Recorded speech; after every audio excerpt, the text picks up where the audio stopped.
घने और खौफनाक जंगल के बीच एक खौफनाक चड़ील रहती थी। इसकी झोंपड़ी दरख्तों के दरमियान छपी हुई थी और वहां हमेशा घनी धुंध छाई रहती थी जो कभी खत्म नहीं होती थी। चड़ील अपनी खतरनाक जादुई ताकतों और बच्चों को पकड़कर खाने की बड़ी आदत की वजह से मशहूर थी। करीब के गांव में दो बहादुर बहन भाई माया और अहमद रहते थे। उन्होंने चड़ील के खौफनाक किस्से सुने थे मगर उन पर कभी यकीन नहीं किया। एक दिन दोपहर को उनकी तजस्सुसियत बढ़ गई और उन्होंने काली वादी के किनारे का जायजा लेने का फैसला किया।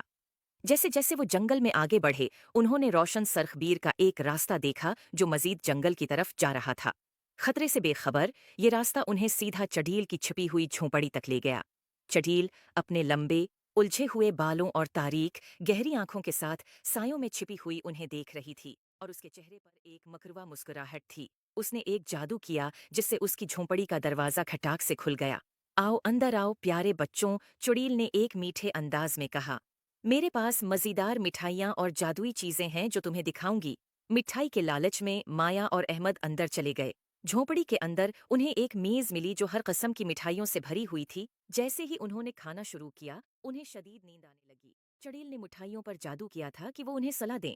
जैसे ही बच्चे सोने लगे एक छोटी सी रोशनी कमरे के कोने में जाहिर हुई। ये एक बहादुर परी थी जिसका नाम सोना था। वो जंगल पर नजर रख रही थी और उसने बच्चों के खतरे को महसूस किया। सोना ने अपनी नन्ही छुरी से एक ताकतूर जादू किया जिसने बच्चों पर लगी जादुई नींद को तोड़ दिया। माया और अहमद जाग गए, हैरान लेकिन महफूज थे। सोना ने उन्हें जल्दी से दरवाजे की तरफ रहनुमाई की और उन्हें फरार होने का इशारा दिया।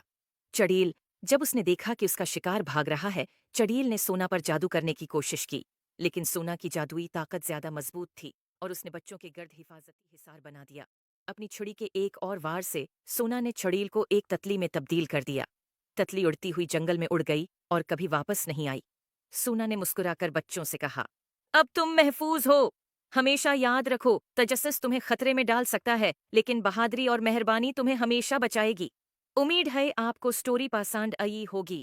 Please like and subscribe my YouTube channel.